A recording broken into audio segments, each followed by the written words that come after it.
Okay, we left off 776 Hey. No, before. We're still in the paragraph before.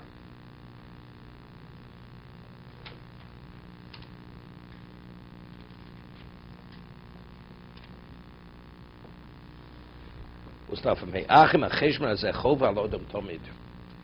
The questioning says, this self-accounting, is it something which is incumbent upon a person continuously? You have to continuously evaluate yourself, continuously, all these 30 approaches, levels of evaluation. Only sometimes, not always. So the Chovos says, I will respond to this question.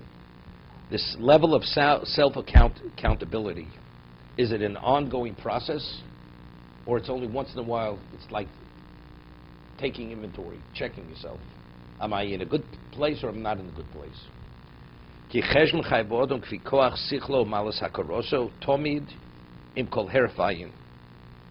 This accounting, this evaluation has to be based on one's intellectual capacity and the degree of understanding, recognition, continuously, without a level of, not as much as a blink of an eye.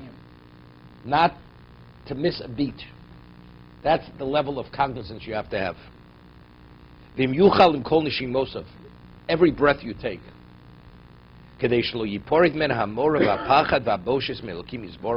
Why? So the fear, the reverence and the fear and the shame of God, hamashkavel of Tomid. You know, there's a medrash in last week's parsha. Moshe Rabbeinu comes and he says, Hashem Eloki Yisrael shlochani aleichem. Right? Moshe presents his credentials to Paro. The God, Hashem, the God of Israel, has sent me upon you.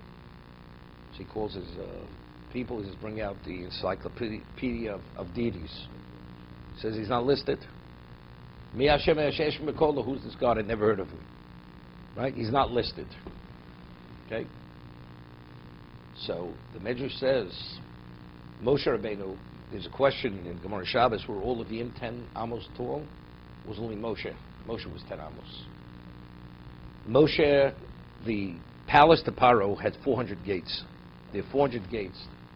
You were able to enter the palace. Each gate had lions and bears and tigers that hadn't been fed in days. So if anybody approached the gate, he'd be immediately devoured. Moshe Rabbeinu and Aaron are coming to the palace. It says they were 10 feet, 10 amos in height.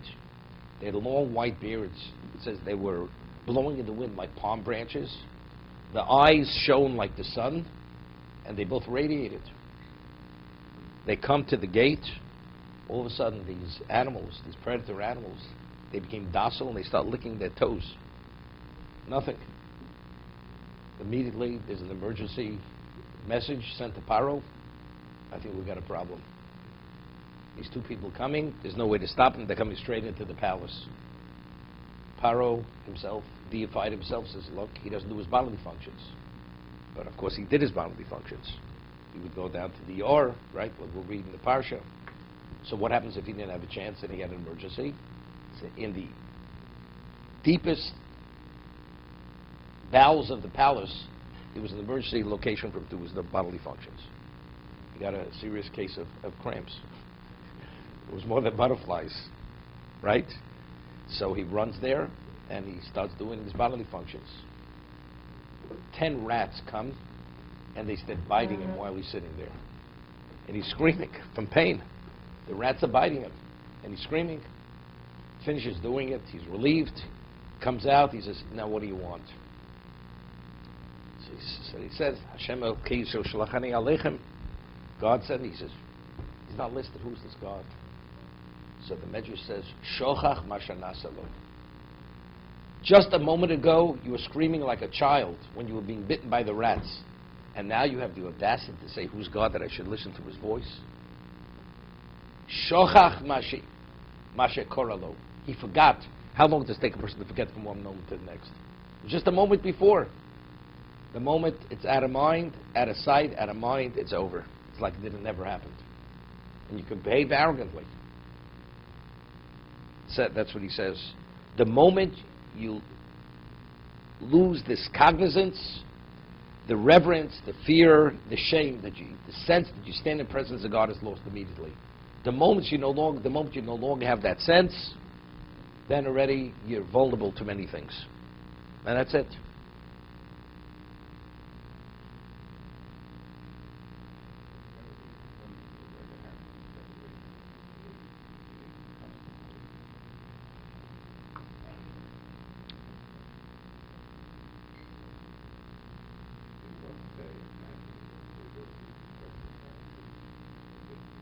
Even when you think about it, you don't have clarity of mind. You have distractions.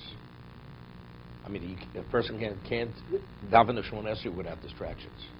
Is this possible? The answer is, it's a training. It's a whole life's training over there. The 30 levels of accountability. You have to think about. I'll give you an example. You speak to Lisa and Alika, too young. If you lived in Stalin's time, people lived 24 hours a day with a fear that if they say the wrong thing or something is misunderstood what they said, their lives and their families' lives are over. Finished. They lived with this dread and this fear 24 hours a day, every moment of their existence. That was the level of fear he had on people. Okay, so it's possible. When am I going to be taken out or sent away? Okay, but there's a different level. What happens if a person's in a minefield, and if you're cognizant and you understand the signs of where the mines are, you're able to make it through the minefield. But let's say somehow you should have a moment's distraction. That moment could cost you your life. But you realize if a person's pretty good at it, after a while, he gets a certain comfort level, and he has that lapse. And that lapse actually costs him his life.